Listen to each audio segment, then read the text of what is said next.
संतप्त मानस शांत हों, जिनके गुणों के गान में वे वर्धमान महान जिन विचरे हमारे।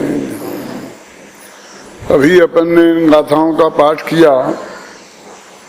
इन्हीं गाथाओं पर अपने 10 दिन तक व्याख्यान चलेंगे और यदि अपन रोजाना इन्हें पाठ करेंगे तो 10 दिन में ये गाथाएं भी अपन को याद हो जानी चाहिए।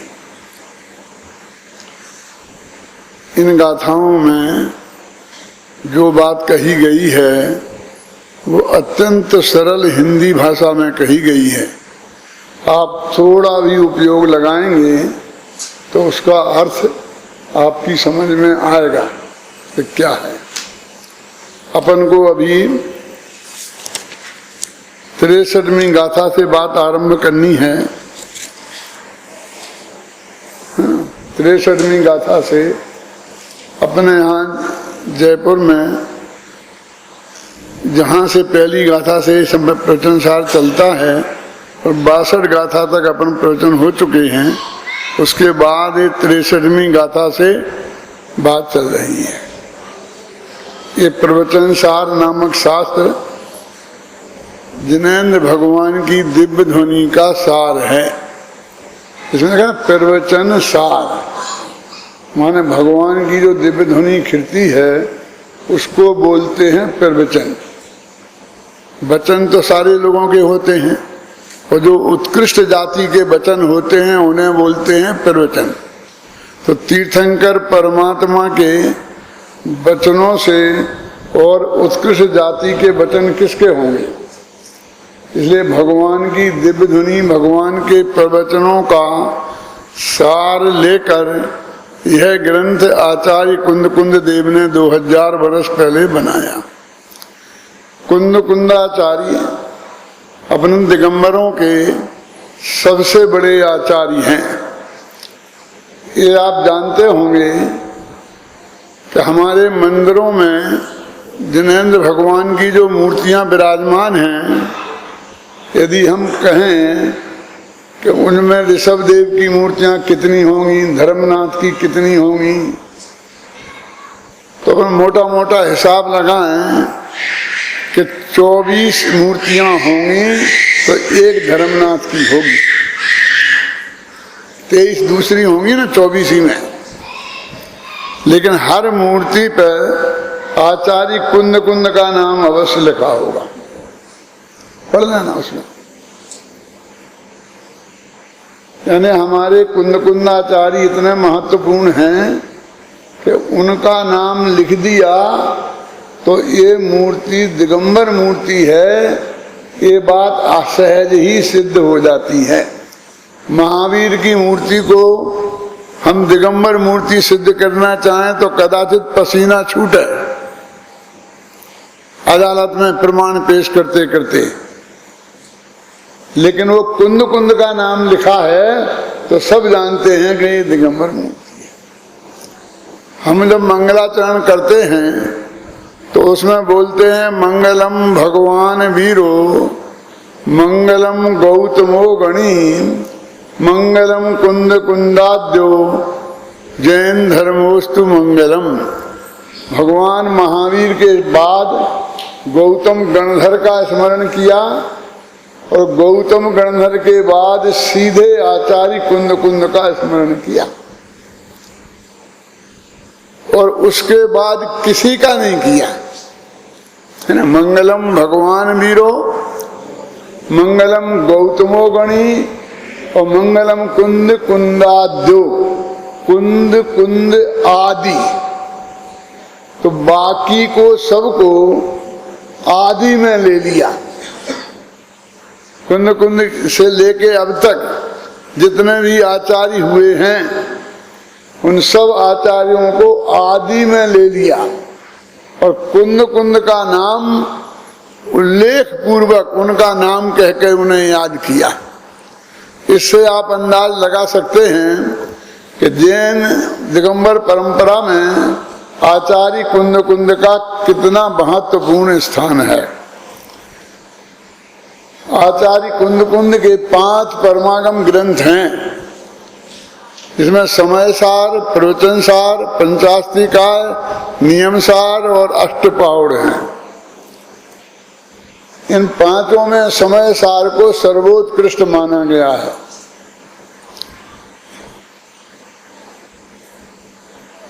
लेकिन फिर भी समय सार को आज तक किसी यूनिवर्सिटी ने अपने कोर्स के पाठ्यक्रम में नहीं रखा। जैन दर्शन का सब्जेक्ट है तो भी। और ये प्रवचन सार ग्रंथ 150 विश्वविद्यालय के पाठ्यक्रम में कम से कम 100 वर्ष पीछे से है, आज से नहीं।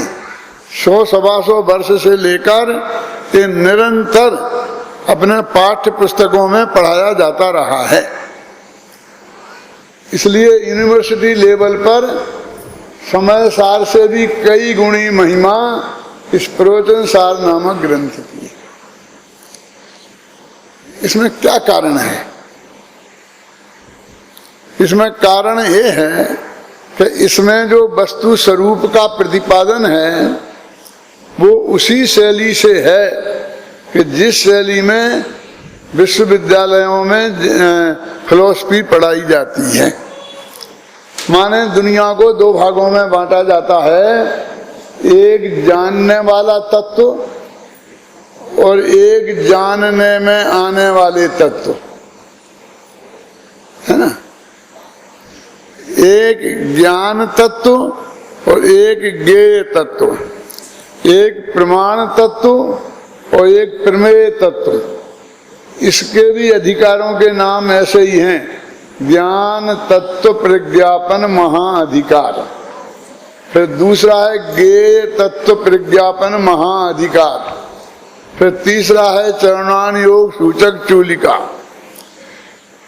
ज्ञान तत्व महाअधिकार में अपन कहाँ से बात शुरू कर रहे हैं, इस बात को मैं आपको बता रहा हूं। आपको ये पता रहे कि अपन कहाँ खड़े हैं। इसके पीछे 62 गाथाओं में क्या बात हो गई है और अब अपनी क्या बात चल रही है, इस बात को मैं 5 मिनट में बताऊंगा और बराबर आपके ध्यान में आएगी। उन लोग जो ज्ञान तत्व प्रज्ञापन नाम का अधिकार है, पहला महाअधिकार, उसके 4 अधिकार हैं। शुद्धोपयोग अधिकार, ज्ञानाधिकार, सुखाधिकार और शुभ परिणामाधिकार। उन 4 में अपन अभी 3 की बात कर चुके हैं। ये तीसरे की बात अंत में चल रही है। शुद्धोपयोग अधिकार सबसे उनने ये कहा आचार्य देव ने मंगलाचरण में कि मैं अब साम्य भाव को प्राप्त होता हूं, है ना। तो उनने कहा ये साम्य भाव क्या है? तो उनने कहा मोह और क्षोभ से रहित जो आत्मा का परिणाम है वो है साम्य भाव।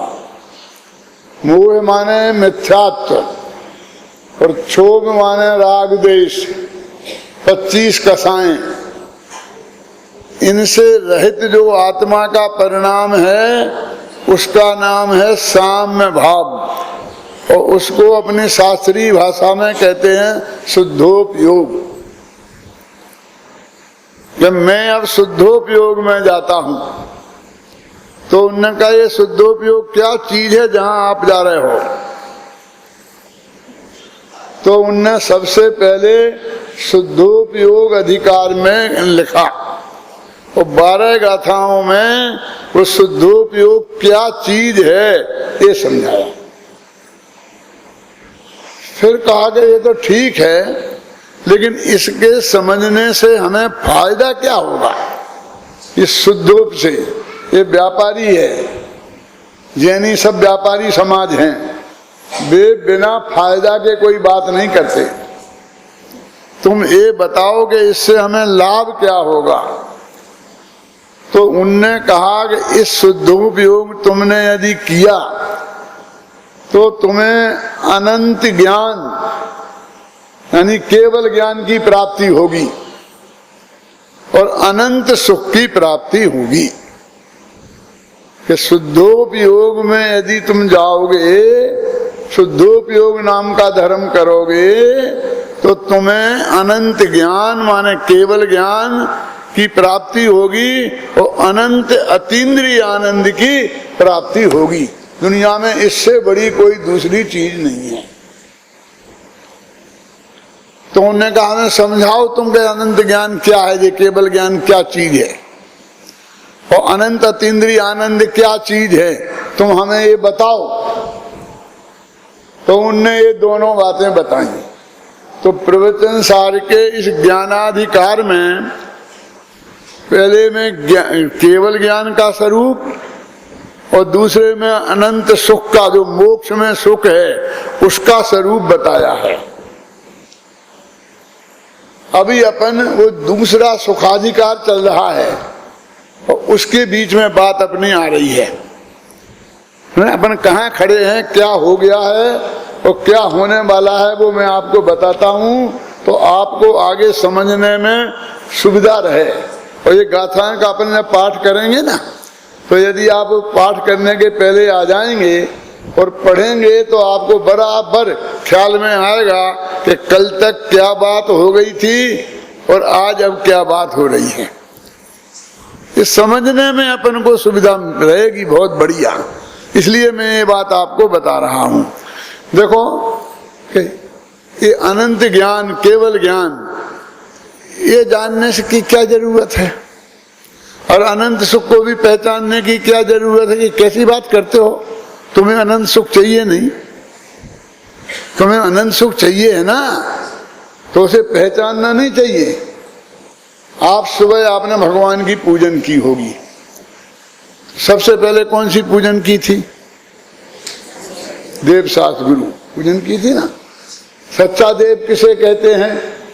यदि आप 4 दिन भी पाठशाला गए होंगे कभी जिंदगी भर में, तो आपने ये बात पढ़ ली होगी कि जो वीतरागी, सर्वज्ञ और हितोपदेशी होता है उसे सच्चा देव कहते हैं। मालूम है सबको?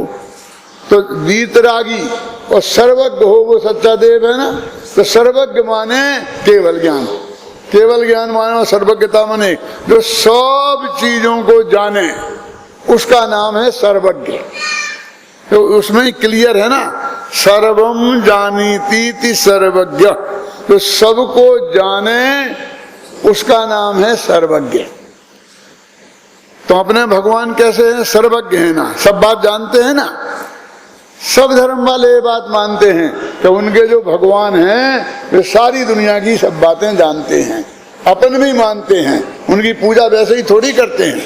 जरा विचार करना कि यदि अपन को भगवान बनना है, अपन को भी वैसा सुख चाहिए जैसा भगवान को मिला है, तो आप कहोगे हमें नहीं बनना भगवान। क्यों? पहले हम इंसान तो बन जाएं, फिर तुम हमसे भगवान बनने की बात कहियो। भैया ये बात नहीं है, हम तो आपको इंसान समझ के ही आए हैं और आप कहते हैं कि हम पहले इंसान बन जाएं। भगवान बनना कोई बड़ी बात नहीं है, आप घबराओ मत कि ये बड़ी बड़ी बातें करते हैं। क्यों? कि भगवान महावीर भी एक दिन हम और आप जैसे ही थे ना, शेर की पर्याय में थे। उसके पहले वे साथ में नरक से निकल के आए थे।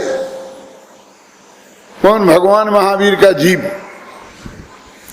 अभी अपन तो बहुत अच्छी पोजीशन में हैं, ना शेर है ना नरक में है ना। और उनको आकाश में से 2-4 धिरादी मुनिराजों ने समझाया, तो उनने शेर की पर्याय में सम्मा दर्शन की प्राप्ति करी थी। तो जब वो शेर भगवान बन सकता है, भले ही 9-10 भव लग जाएं,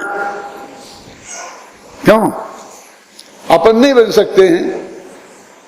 ये पूंछ वाला पशु बन सकता है, तो ये मूंछ वाला आदमी नहीं बन सकता है। लेकिन क्या करें, मूंछ नहीं कहाँ है? मेरे कहने का मतलब भगवान बनना बड़ी बात नहीं है, हम जितनी जो समझ रहे हैं। जे हमारे मोक्ष में जितने सिद्ध भगवान हैं वे भगवान हैं कि नहीं है? अब अपन को मोक्ष में जाने कि नहीं जाने, बोलो। नहीं जाने तो मोक्षु नाम क्यों रखवाते हो? मोक्षु का तो मतलब ही ये होता है मोक्ष में जाने की इच्छा है जिन्हें। तो तुम खुद भगवान बनना चाहते हो और हम कहते हैं तो कहते हो बड़ी बात है कहीं। आदिनाथ से लेकर महावीर तक जितने भी अपने तीर्थंकर बने हैं वो अपनी पिछली पर्यायों में हम और आपसे भी गए बीते थे। इसलिए मैं कहता हूं कि जैन दर्शन न केवल नर से नारायण बनाने वाला दर्शन है, अपितु पशु से परमेश्वर बनाने वाला दर्शन है। ना भाई एक इस भव में तो अगले भव में ना और 2-4 भव में लग जाएंगे। अपन ने प्रथमानी योग में सैकड़ों कहानियां पढ़ी हैं कि नहीं पढ़ी हैं? जो शास्त्रों में जो बुरी से बुरी हालत में थे और बाद में वे जीव मोक्ष गए, तो मोक्ष में गए तो भगवान बन गए कि नहीं बन गए? और कैसे भगवान बनना है? तो वो कहते हैं कि जो अरहंत सिद्ध भगवान बनेंगे तो भगवान का स्वरूप क्या है कि जो सारी दुनिया को जाने उसे भगवान कहते हैं। अब हम क्या कोशिश करते हैं?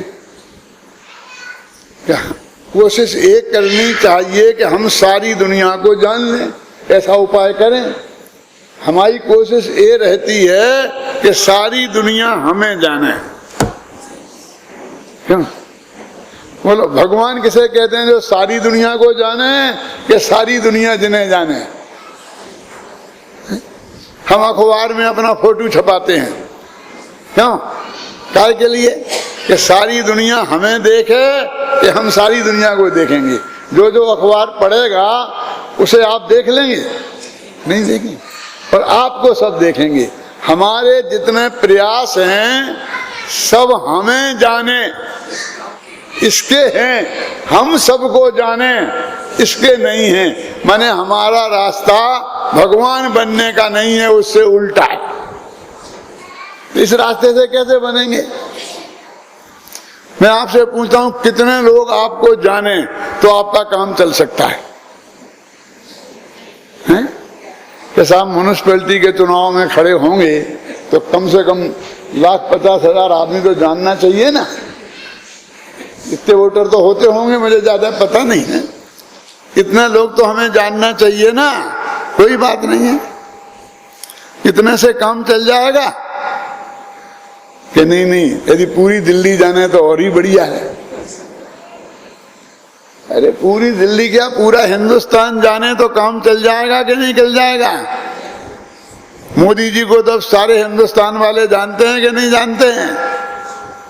तो भगवान बन गए होंगे। सारी दुनिया तुम्हें जाने ये रास्ता नहीं है क्या? और तुमको यदि सारे लोग, अल्लाह अरबों लोग जाने, करोड़ों लोग जाने, यही इच्छा है तो मैं बताता हूं कि आपको अभी करोड़ों लोग जानते हैं। हमें जानते हैं। अपने सिद्ध भगवान कितने हैं? वो सिद्ध सला में कितने होंगे बताओ? अनंत है ना। और वे आपको जानते होंगे कि नहीं जानते होंगे? तो अनंत जीव आपको अभी जान ले, आपको पता ही नहीं है क्या करें। पर आपकी इच्छा ज्यादा, कुछ लोग जाने कुछ लोग जाने। तुम कुछ लोग जाने इसके लिए तरस रहे और वे अनंत जान जाए तो उसकी कोई बात ही नहीं है कि कौन जान रहा है? अरहंत तो सिद्ध, ठीक है। तो उसका चेहरा मुरझाया रहता है, खिलता नहीं है। क्यों? कि वे भगवान जानेंगे तो वे तो कच्चा चिट्ठा जान लेंगे। मैं जैसा हूं वैसा जान लेंगे ना। और हम ऐसा थोड़ी चाहते हैं कि जैसा मैं हूं सारी दुनिया वैसा जाने। हम तो ये चाहते हैं मैं हूं बेईमान और दुनिया हमें ईमानदार जाने, मैं हूं भ्रष्ट और दुनिया हमें चारित्रवान जाने। क्यों? मैं हूं मूर्ख और दुनिया हमें ज्ञानवान जाने। ऐसा तो कोई मूर्ख ही जानेगा, केवली भगवान तो ऐसा जानेंगे नहीं। इसलिए केवली भगवान जाने इस बात में हमें कोई रस नहीं है। डर और लगता है कि हमारी कोई बात गुप्त नहीं रहेगी, सब जान ली जाएगी। क्यों? लेकिन मैं एक भरोसा दिलाता हूं आपको कि भगवान जानेंगे तो सब, लेकिन कहेंगे किसी से नहीं। सुरक्षित हो, है ना? तो हमको भगवान का स्वरूप तो जानना ही चाहिए। हम सुबह भगवान की पूजा करें रोजाना जाके और उनका स्वरूप नहीं जाने। मैं रास्ते में जाता था, एक आदमी ने मेरे को नमस्कार किया और मैंने भी बड़े प्रेम से उससे नमस्कार किया। तो आप मेरे से कहते हो ये कौन था? मैंने कहा मैं नहीं जानता। मानोगे? क्यों नहीं बताना चाहते? बताना नहीं चाहते हो तो मत बताओ, लेकिन ये तो मत कहो कि मैं नहीं जानता। कि क्यों? वो ये मानने को तैयार नहीं है कि आप नहीं जानते, क्योंकि आपने इतनी गहरी नमस्कार की। अच्छा, नमस्कार भी गहरी और उछली होती है, क्यों? कि हम इसे जानते कि नहीं जानते। अब हम आपसे कहते हैं कि आप जहां इतनी गहरी नमस्कार कर रहे, 9 दफे अर्घ चढ़ा रहे, नमस्कार कर रहे, 3 प्रदक्षिणा दे रहे, और हमने कहा बताओ ये कौन है, कि हम नहीं जाना, चलेगा? उन भगवान का स्वरूप तो हमें जानना ही पड़ेगा ना। तो वो कहते हैं कि इसमें बताया पूरा अध्याय, हमारा भी 2 महीने से चल रहा था जयपुर में, कि भगवान का कैसा ज्ञान होता है। सारी दुनिया को वे जानते हैं, तो कैसे जानते हैं?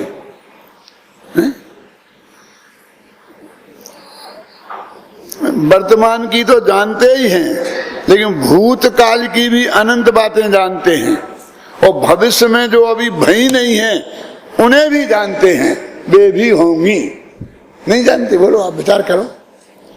ये तो आपने सुना होगा कि भगवान ऋषभदेव ने भरत चक्रवर्ती से ऋषभदेव से पूछा कि हे भगवान, आप तीर्थंकर हो, पहले यहाँ आपकी सभा में कोई ऐसा जीव बैठा है जो भविष्य में तीर्थंकर बनने वाला है क्या? हुए तो आप बताओ कौन है, तो हम भविष्य के तीर्थंकर को भी जान लें। तो भगवान की दिव्य ध्वनि में आया, ये बात सब दिगंबरों के और श्वेतांबरों के सब में लिखी है, शास्त्र की लिखी बात बोल रहा हूं। इसमें कोई मतभेद नहीं है दिगंबर श्वेतांबरों में। ये तुम्हारा बेटा जो मारीच है ना,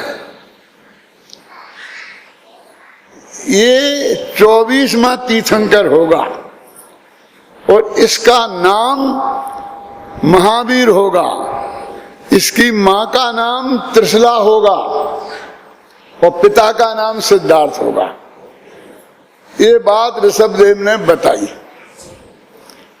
जरा सोचो, भगवान के सम्मोहन में हम सब बैठे होते और उस वक्त अपना नाम भगवान बोलते कि ये भविष्य में तीर्थंकर होंगे, तो क्या होता? कितना अच्छा रहता, बोलो। हैं?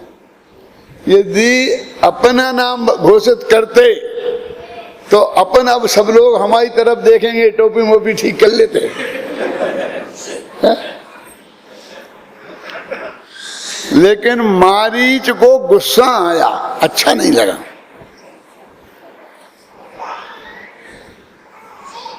कि तुम तो पहले तीर्थंकर और हम 24 में, ऐसा नहीं चलेगा। दूसरे तो बन सकते हैं, तुम छोड़ के हमें बना दो, ये तो हम नहीं कह रहे, लेकिन दूसरे नंबर तो रखो। 24वें का अर्थ समझते हो आप क्या हुआ? ऋषभदेव युग की आदि में पैदा हुए थे, चौथे काल के शुरू में, और महावीर चौथे काल के अंत में पैदा हुए थे।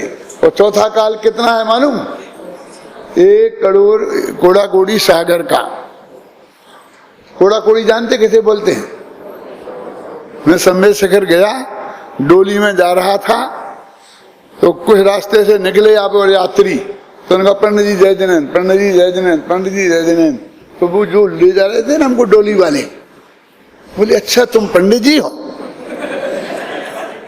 मैं कहा हाँ, हम पंडित जी हैं। बोलो क्या कहना तुम्हें? तो वे बोले कि हमारा एक प्रश्न है। मैंने कहा भैया पंडित क्या हुए, तुम प्रश्नों से नहीं बचोगे। जैसे माताएं बहनें कहीं भी जाएं तो रोटी तो इन्हें बनानी ही पड़ेगी, है ना? ऐसे हम पंडितों का दुर्भाग्य है, कहीं भी जाएं, रिश्तेदारी में क्यों ना जाएं, किसी की बारात में क्यों ना जाएं, तो प्रवचन तो करना ही पड़ेगा। तो वो बोला कि ये सब लोग बोलते हैं कोड़ा कोड़ी कोड़ा कोड़ी, तो जैनियों के भगवान सब कोड़ी ही होते हैं क्या?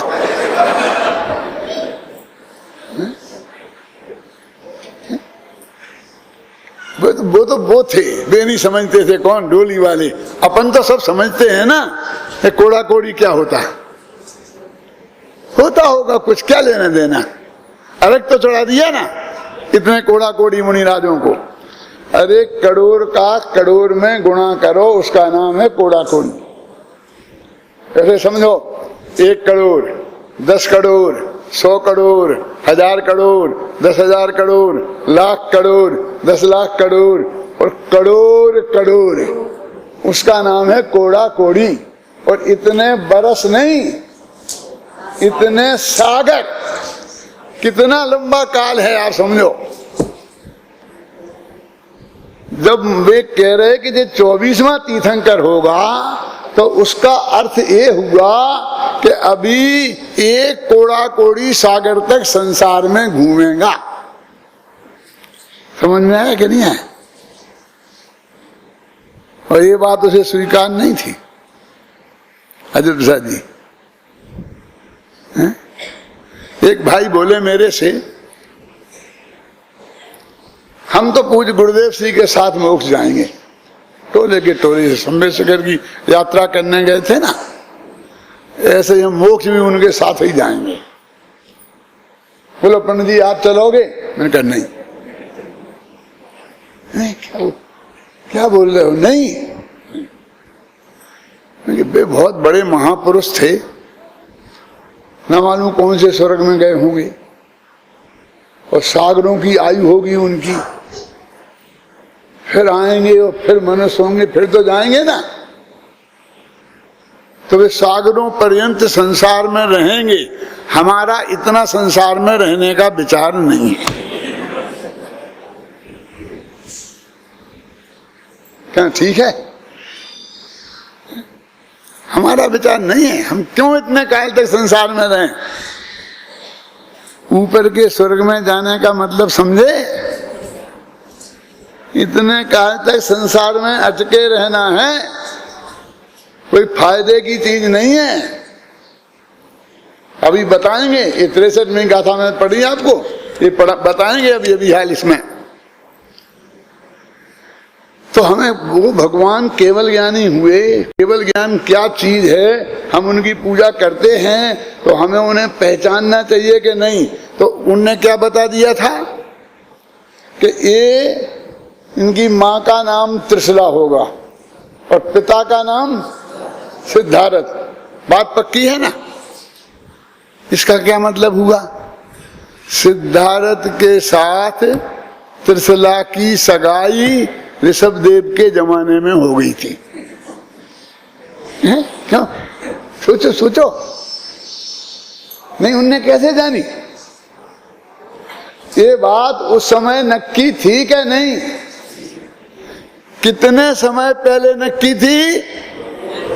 1 कोड़ा कोड़ी सागर, और भव तो हमारा 33 सागर से ज्यादा का नहीं होता है। साथ में नरक में भी 33 सागर, सर्वा सिद्धि में भी 33 सागर, तो कितने भव पहले होंगे? क्यों? इतने भव, और आयु कर्म तो एक ही भव का बनता है, तो आयु कर्म तो अभी बंधा नहीं था।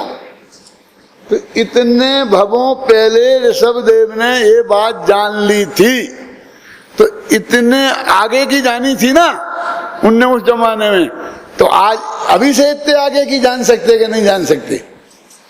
और वह नक्की होए तो जाने, और नक्की नहीं होए तो जरा समझना। जब मैं ये समझा रहा था तो एक भाई मेरे से बोला, लड़का था नई उम्र का, कि पंडित जी ये बात सच्ची है कि उनकी सगाई इतने पहले हो गई थी, और हमारा तो अभी तक नहीं हुई है? पर उनने मान ली। क्या त्रिशला को जो आजादी थी कि नहीं थी, कि वो कह देती कि मैं सिद्धार्थ से शादी नहीं करूंगी? कि सिद्धार्थ को ये आजादी थी कि नहीं थी कि मैं चाहूं तो त्रिशला से शादी करूं और नहीं चाहूं तो नहीं करूं? बोलो। मैंने कहा बोलो नहीं थी ना बेटा, तुम्हें भी नहीं है कि नहीं, मैं नहीं मानूंगा। 2 पैसे की हांडी खरीदते हैं 5 रुपए की, तो ठोक बजा कर लेते हैं, और तुम कहोगे ऐसी हम वैसे ही स्वीकार कर लें आंख मीच के, हम स्वीकार नहीं करेंगे। मैंने कहा जाओ बेटा देख के आओ, कोई बात नहीं है, लेकिन ठोकना बजाना मत, नहीं तो ठोक पिट के आओगे। हैं? क्या बात करता है, अपनी जीवन साथनी के लिए 5 रुपए की हांडी से तुलना करता है। क्यों?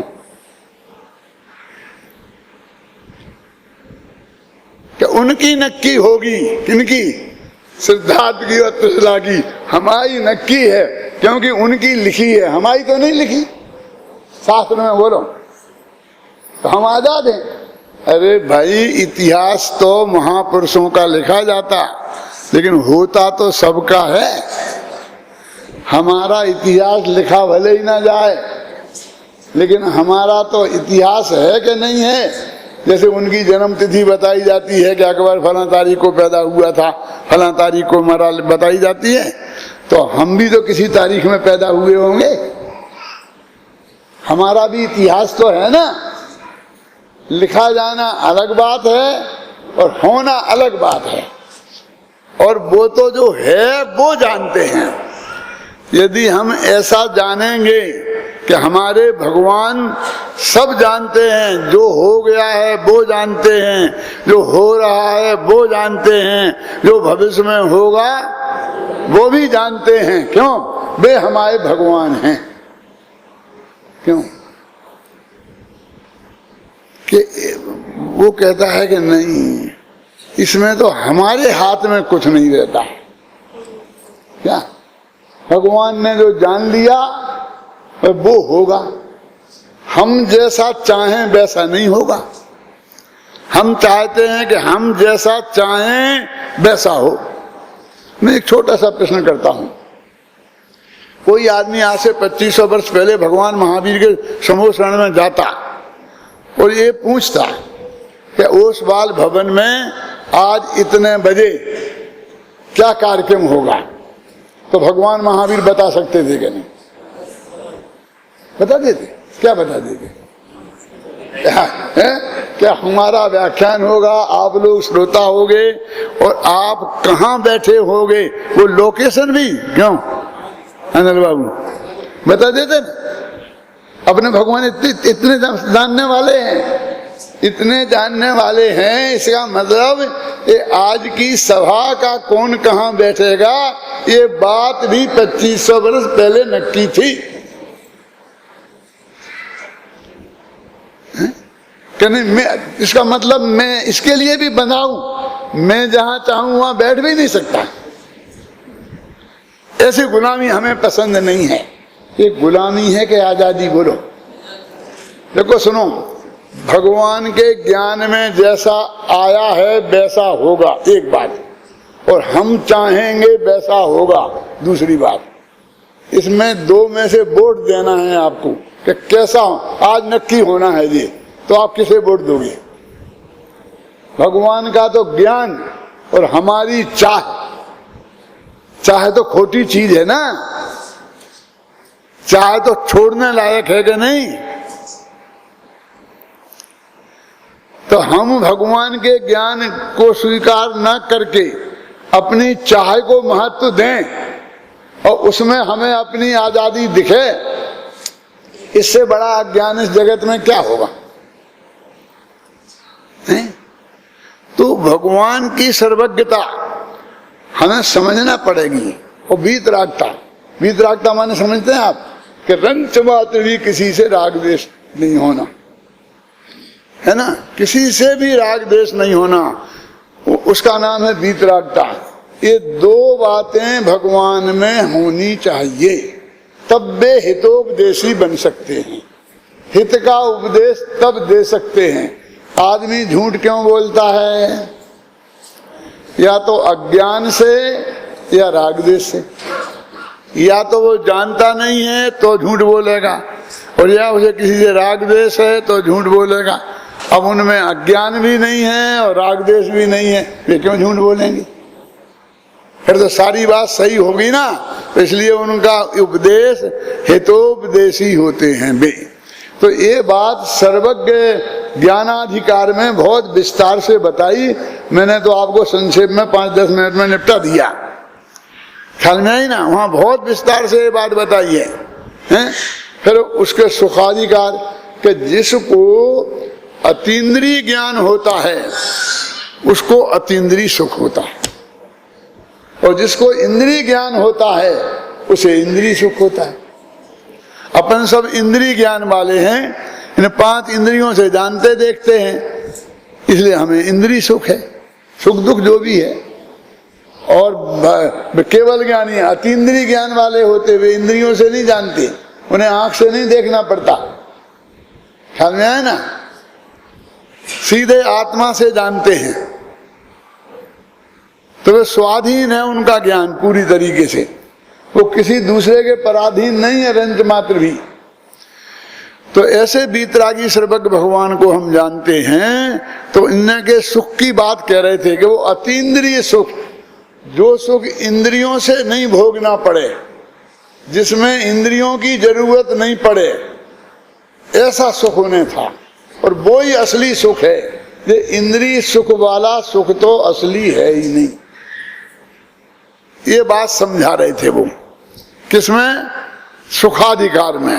ये गाथा कौन सी है? सुखाधिकार की गाथा है। तो कुछ शिष्य बोले कि महाराज वो तो अच्छा है ही सुख, मान लिया हमने, लेकिन ये संसार में भी तो सुख है, हम लोगों को थोड़ा संसार में का ही सुख बताओ, वो मोक्ष वाला सुख रहने दो। पंचम काल में तो वैसे ही मोक्ष नहीं मिलता है, उसमें क्यों ललचाते हो हमें? तुम संसार में हमें सुख बताओ। मैं सच्ची घटना सुनाता हूं आपको, बहुत पुरानी है, 50 साल पुरानी है। मैं बंबई भूलेश्वर के मंदिर में प्रवचन करने गया था। 10 दिन हो जाने के बाद जितने भी विद्वान बंबई में पहुंचते हैं, तो साहू श्याम प्रसाद जी थे तब, तो वे अपने यहाँ सबको खाने पे बुलाते हैं पूर्णमासी के दिन, 14 पास हो जाए उसके बाद सब विद्वानों को बुलाते हैं। तो सबको बुलाया था, हमें भी बुलाया था, लेकिन हमारे मंदिर की उस दिन रथ यात्रा थी, तो हम जरा जाने में लेट हो गए।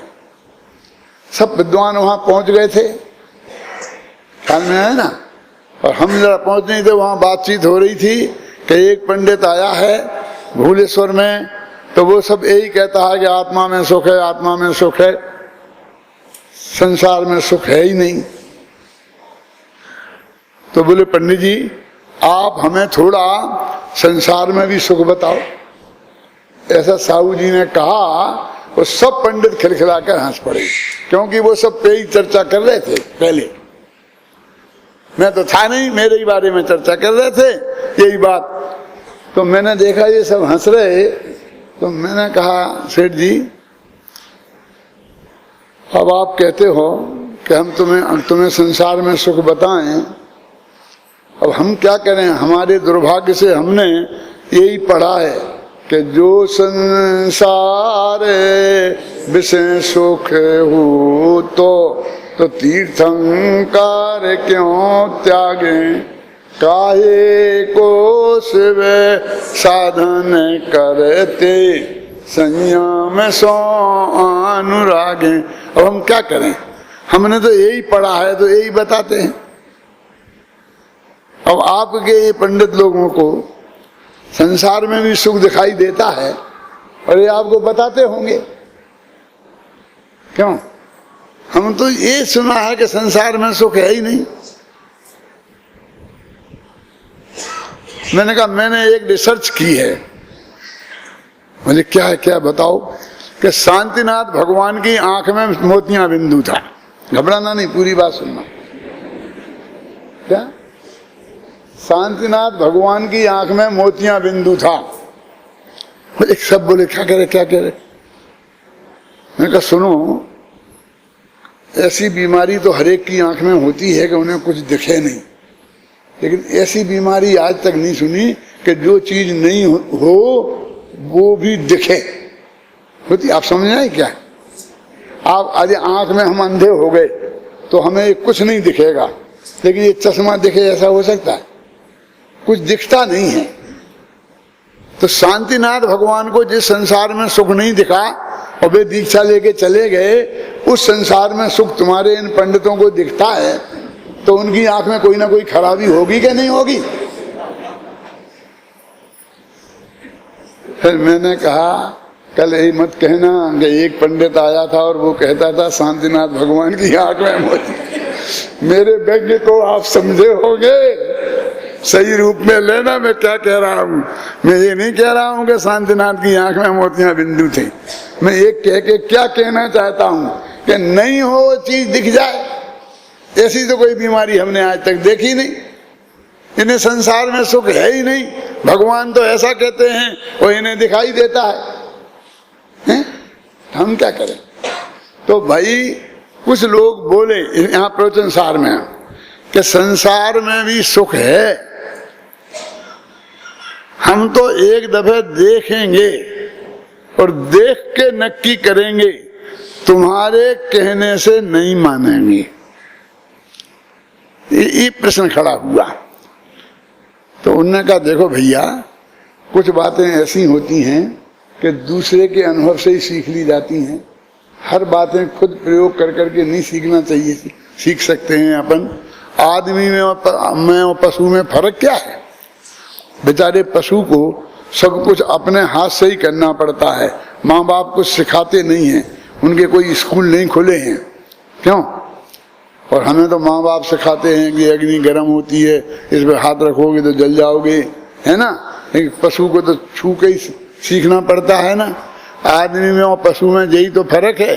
तो यदि हम ये नहीं मानेंगे कि कुछ हम दूसरों के माँ बाप के ज्ञान से सीख लें और खुद ही सीखेंगे सब कि हम 5 इंद्रिय के भोग पहले भोगेंगे और फिर निर्णय करेंगे कि इनमें सुख है कि नहीं है, तो भोग तो रहे हो अभी कि इतने से क्या होता है।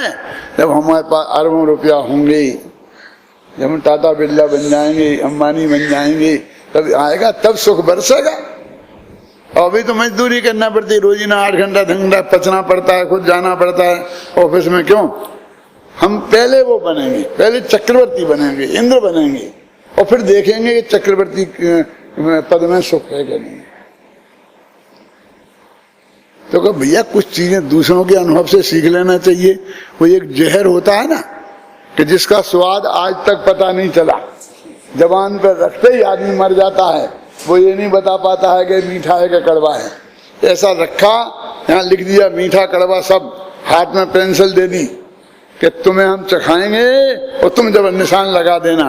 लेकिन उसे इतना भी समय नहीं मिला कि वो निशान लगा सके। आज तक उसका जहर का स्वाद पता नहीं है, तो उसको भी चक्के देखोगे कि बाप दादों के कहने से मान लोगे?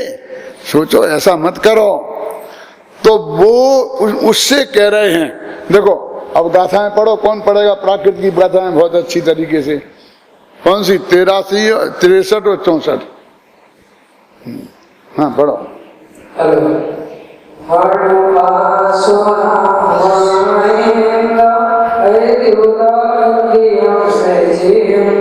आसय्याकालं दुःखं ब्रह्मन्ति विशेषुरं येषु जेषु रति तेषु दुःखं विहाय सद्भावं जैतमणि सद्भावं भावारोहति विशेषतम्। देखो अब कुछ समझ में नहीं आया ना, काला अक्षर भैंस बराबर है ना, अब इसका हिंदी अनुवाद पढ़ो, सब समझ में आएगा। इसलिए कहता हूं कि आप इस पर ध्यान देंगे तो आपकी समझ में सब आएगा। कितना सरल काम हुआ है ये आप जो अब पढ़ो इसे ढंग से।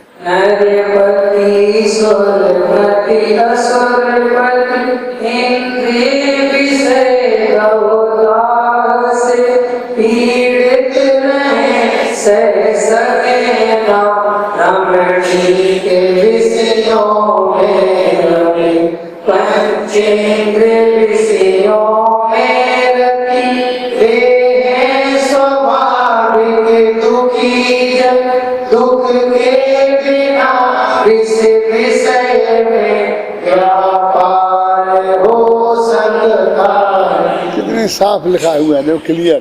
देखो नरपति माने चक्रवर्ती, ठीक है, नरपति माने चक्रवर्ती, सुरपति माने इंद्र और असुरपति माने नागेंद्र। तो दुनिया में तीन लोक के तीन राजा महाराजा, चक्रवर्ती मनुष्यों में, देव स्वर्ग में ऊपर ऊर्ध्वलोक में इंद्र और अधोलोक में असुरेंद्र, भवनवासियों के टॉप। तीनों लोग के एक एक टॉप के 5 इंद्रियों के विषय वाले पकड़े, जिनके पास सबसे ज्यादा विभूत है। अभी तुम्हारे पास चक्रवर्ती जैसी विभूति तो नहीं हो गई, इंद्र जैसी विभूति तो नहीं हो गई। अब इन लोगों ने, इनके पास इतनी विभूति हुई और इन्हें इसमें सुख नहीं दिखा, तब तो चक्रवर्ती ने दीक्षा ली। ये सब छोड़ के गए कि नहीं? 96,000 पत्नियों को छोड़ के गए कि नहीं? क्यों, समझ गया ना? इतनी बड़ी विभूति इनके पास थी और उन्हें उसमें सुख नजर नहीं आया, इसलिए तो उन्होंने दीक्षा ली। और जब दीक्षा ली तब मोक्ष गए। आप जानते हैं चक्रवर्ती यदि चक्रवर्ती की अवस्था में मरे तो नियम से नरक जाए, और चक्रवर्ती नरक में जाएगा तो छोटे मोटे में नहीं जाएगा, सीधा 7 में। 7 में क्यों जाएगा? क्योंकि 8वां नरक नहीं है। क्योंकि बड़े लोग हैं, बड़े शक्तिशाली हैं, खूब पाप करते हैं। सर सेठ हुकुमचंद जी इंदौर में 7 मील से उनके कपड़ा के, हुकुमचंद मील, राजकुमार मील, हीरा मील। अब 8वें की तैयारी चल रही थी, नाप जोख हो रही थी, इंजीनियर आए थे, बैठे थे। तो सेठानी ने पूछा सेठ जी से कि क्या हो रहा है? तो 8वां मील बन रहा है तो उसका नक्शा मक्शा पास हो रहे हैं। तो सेठानी बोली सेठ जी नरक 7 ही होते हैं। प्रसिद्ध है बात। तो उन्होंने उसी वक्त विचार छोड़ दिया 8वां मील डालने का। ज्यादा आता है ना अपने, बहु धंधी बहु दुखी। चक्रवर्तित्व में मरे तो गारंटी से नरक जाए। तो भरत चक्रवर्ती तो मोक्ष गए, भरत चक्रवर्ती मोक्ष नहीं गए, भरत मुनि मोक्ष गए हैं। जब उनने चक्रवर्तित्व छोड़ा और मुनि दीक्षा ली। कोई भी व्यक्ति मुनि दीक्षा के बिना मोक्ष नहीं जा सकता। नग्न दिगंबर दशा हुए बिना किसी को भी मोक्ष की प्राप्ति संभव नहीं है, कि उनके सुख नहीं है। अब वो कहते देखो नरपति सुरपति असुरपति इंद्रिय विषय दब दाह से, 5 इंद्रियों के जो विषय है ना, स्पर्शन इंद्रिय का विषय समझ गए, रसना इंद्रिय का विषय खाना पीना स्वाद की चीजें, घ्राण इंद्रिय का विषय अच्छी चीजें सूंघना, चक्षु का विषय अच्छे अच्छे दृश्य देखना, कान का विषय मीठे मीठे गाना सुनना, समझ गए ना। ये 5 इंद्रियों की विषय की दबदाह, दावाग्नि लग रही, आग लग गई, अंदर में उनके हृदय में किनके, चक्रवर्ती इंद्र और नागेंद्र के हृदय में इंद्रिय विषय दब दाह से इसकी भयंकर आग लगी है। जो जंगल में आग लग जाती है ना बांसों के आपस में रगड़ने से, और सूखे सूखे बांस हैं, जंगल है पूरा, उसे कौन बुझाए, ऐसी भयंकर आग लगी है अंदर। काय की?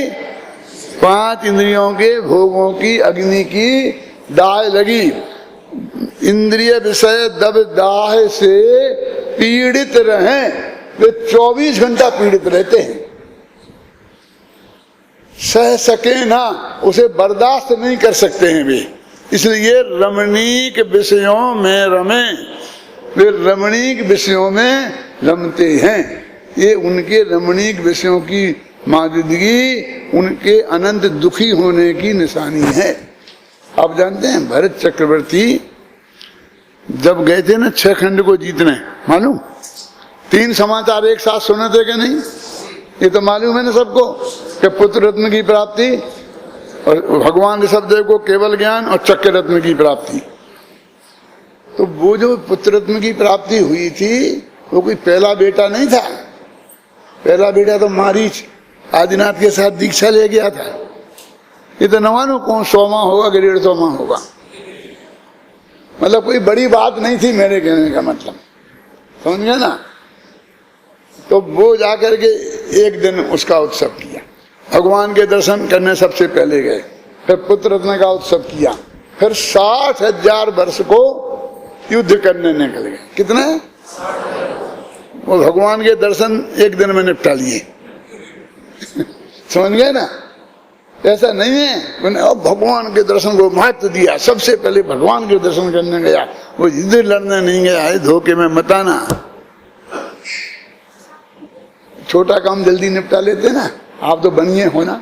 एक ग्राहक ऐसा आता है कि जो 10 लाख का माल खरीदेगा 1 लाख रुपया बचेगा, एक ऐसा आता है 50 रुपये का खरीदेगा 2 रुपया बचेंगे, तो कौन सा ग्राहक पहले निपटाओगे? अरे भैया तुम आओ बैठो, चाय बुलाओ, नाश्ता करो, खाने बैठो, तुम इसे बुलाओ, इसे निपटाओ जल्दी, भगाओ। वो छोटे ग्राहक को अपन पहले निपटा देते हैं, महत्व ज्यादा महत्व दे रहे, कोई वो बड़ा नहीं है, उनने निपटाया जल्दी, भगवान को निपटाओ, घबराना नहीं। मैं क्या कह रहा हूँ आप सोचो उस बात को, है ना। और 60,000 वर्ष को लड़ने निकल गए, यहाँ भगवान का उपदेश होता रहा। आप कल प्रवचन में नहीं आएंगे अजित प्रसाद जी तो मैं कहूँगा धंधे में लग गए, क्या हो गया, क्या बात है, प्रवचन में हमें क्यों नहीं मिला। एक देखो कैसे लोग हैं, इतनी भी रुचि नहीं है, 1 मिनट में हम निंदा करके आपको अयोग्य घोषित कर देंगे। और भरत चक्रवर्ती को कोई नहीं बोलता, 60,000 वर्ष तक उनके बाप का ऋषभदेव का प्रवचन होता रहा समूह शरण में, और वो लड़ने के लिए निकल गए। साथ में कौन कौन गया था मालूम है? एक दफे पढ़ो महापुराण, तुम भी पढ़ो कुछ, हमें हमको पढ़वाओगे सब। सारा रणिवास साथ में गया था, पत्नियां सब साथ में गई थी, और हर बरस में 2-4 शादियां होती थी। 60,000 वर्ष में 96,000 शादियां हुई रास्ते में ही, और हजारों बच्चे पैदा हुए। पूरा कुनबा 5 इंद्रियों के विषयों का इंतजाम चक्रवर्ती के विषय में वो नहीं होता, क्या बोलते, विघ्न नहीं होता। इसलिए चक्रवर्ती की पट्टरानी मासिक धर्म से नहीं होती, उसके बाल बच्चे नहीं होते, क्योंकि होंगे तो विघ्न पड़ेगा। इतना सुखी, ये इतना सुखी नहीं, ये कह रहे इतना दुखी कि 1 मिनट भी चैन नहीं, उसके निरंतर भोग होता है। देखो पंचेंद्रिय विषयों में रति वे हैं स्वाभाविक दुखी जन, जिनके 5 इंद्रियों के विषयों में रति जिनको है वे स्वभाव से ही दुखी हैं। वे हैं स्वाभाविक दुखी जन, और दुख के बिना इस विषय में व्यापार हो सकता नहीं। यदि दुख नहीं होता तो ये पंचेंद्रिय के भोगों में काय को उलझते। ख्याल में है ना? अभी देखो मैं पढ़ता हूँ शांति से, है ना, फिर आप सुनो इस दोनों दोहों को। मेरा पढ़ने लायक गला नहीं है, इसलिए मैं दूसरों से पढ़वाता हूँ, लेकिन मुझे संतोष भी तो नहीं होता दूसरों से। देखो, नरपति सुरपति असुरपति इंद्रिय विषय दवेदाय से पीड़ित रहे सह सके ना रमणी के विषयों में रमे। क्या है? जिनकी स्वाभाविक क्या है विषय रति। बोल बोल, इसमें अलग लिखा है। हाँ, विषयों में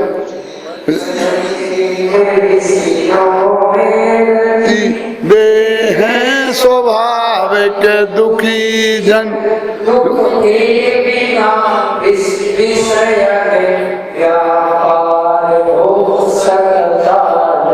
इसमें अलग है, इसलिए मैंने कहा है जो विषय सुख में लीन वे हैं स्वाभाविक दुखी जन, उसकी जगह अब जिस समय ये टीका लिखी होगी तो एक दफे अलग अनुवाद किया होगा तो ये लिख दिया, जब अनुशीलन लिखा तो अलग अनुवाद किया होगा तो वो लिख दिया।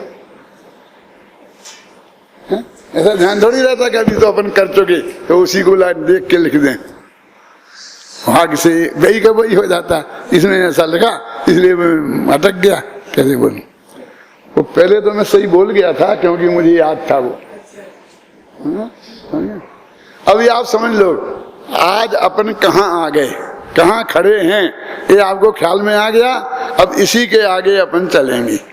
ये 10-12 गाथाएं अपन कल पाठ करेंगे, तो आप पाठ करने के पहले आ जाना और फिर इनका अर्थ समझने की कोशिश करना, तो आपको समझ में आएगा, मेरा पक्का भरोसा है।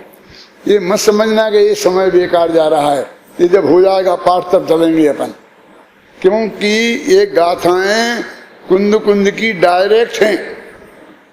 तो मैं तो अपना भी नमक मिर्च में लाऊंगा ना कुछ, तो तुम्हें अर्थ बताऊंगा, लेकिन ये तो कुंद कुंद का असली माल है, इसलिए इसके पाठ करने में हमारा समय खराब होता है, ऐसा मत सोचना।